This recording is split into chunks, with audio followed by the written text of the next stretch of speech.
থেকে ভরা লাগবো। দর্শক মণ্ডলী দেখেন, আমার নিজের কাছে হাসি পায়।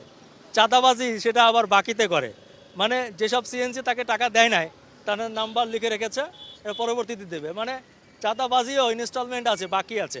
আমি একজন রাজনৈতিক নেতার নাম শুনলাম যিনি কিনা জাতীয় পার্টি করে, হ্যাঁ, তাই সে নাকি ওনাদের কাছ থেকে এই টাকাটা নেয়। মানে এই স্লিপের যিনি অংশীদার, যিনি এলাকা চাঁদাবাজি করে, তিনি জাতীয় পার্টির একজন নেতা।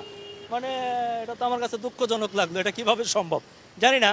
তো আমি বিষয়টা পুরোটা দেখবো, হ্যাঁ, কিন্তু এটা আপনি অন্যায় করছেন। আমাকে ছেড়ে দেন স্যার, আমি আর নেক্সট আরে কাজ করবো না স্যার। জি, আপনি আমাকে দেন। এটা স্যার আমাকে আমি মামলা করে আপনাকে ঢুকাই দিই। আমি একটা সংসারী মানুষ, দেখেন হয়তো আমারে মনে করেন ছাড়বো না, হয়তো আমার একটা কাস্টডি দিয়ে দিব, কিন্তু আমার সংসারটা কষ্ট করবো। দর্শক মণ্ডলী, আমি একটা জিনিস লক্ষ্য করলাম যে যখনই আমরা কোনো রাস্তার মোড়ে এই চাঁদাবাজদেরকে প্রতিনিয়ত আমি ধরে থাকি, সবাই বলে যে আমি তো এখানে চাকরি করি, আমার টাকা তো অমুক নেতা নিয়ে যায়। আমি প্রশাসনের দৃষ্টি আকর্ষণ করছি, আমি ধাওয়া দেই, এরা দৌড় দিয়ে চলে যায়। এখানেই তো শেষ না, পরে আবার শুরু হয়। এটি স্থায়ীভাবে বন্ধ হওয়ার জন্য প্রশাসনের হস্তক্ষেপ খুবই জরুরি।